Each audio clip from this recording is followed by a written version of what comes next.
Okay, so let's talk about the digital wallet. You've heard the term thrown around constantly, right? But what is it, really?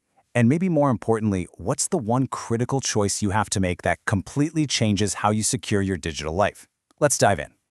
You know, this quote from our source material absolutely nails it. I think most of us hear digital wallet and immediately think, oh, it's just a banking app, right? A place for digital money. But that's not even scratching the surface of what it can do. Exactly.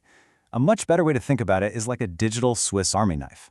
It's this one single tool that has a bunch of different really powerful functions that go way, way beyond just buying stuff. So what are these other tools? Well, this kind of reframes the whole idea, doesn't it? First, your wallet is a vault, a super secure place to hold your digital assets. It's also your passport, proving who you are online without having to give away all your personal info.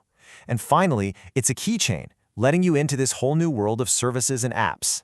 A vault, a passport, and a keychain all in one. So this brings us to the real core of this whole explainer, because not all wallets are the same, not even close. They basically fall into two completely different camps, and figuring out which one is for you, well, that's probably the most important choice you're going to make here. The two types are what we call self-custody and platform wallets. Now, the self-custody wallet, you and only you have total control. Why? Because you hold the cryptographic keys.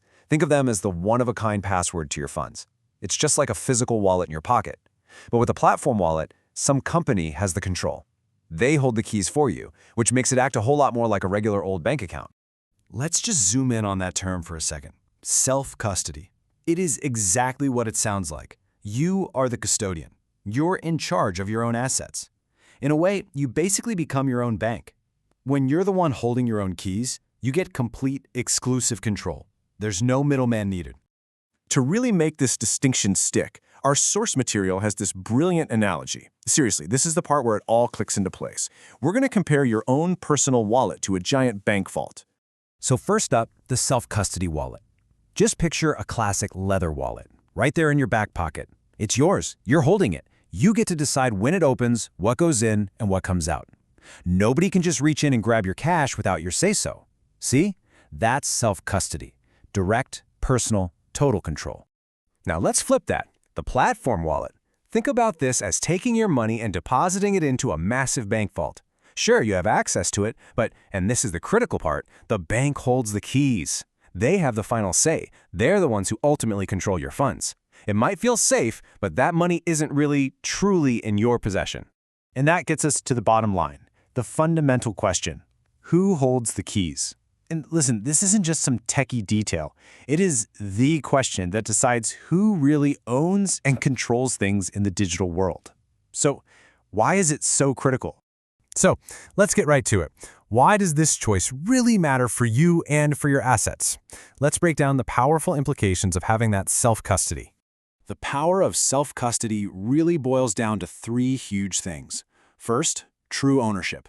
You can mathematically prove those assets are yours and nobody else's. Second, security. No company, no bank, no one can just decide to freeze your account or block you from your money. And finally, full control. You and you alone decide when, where, and how you use your funds 24/7.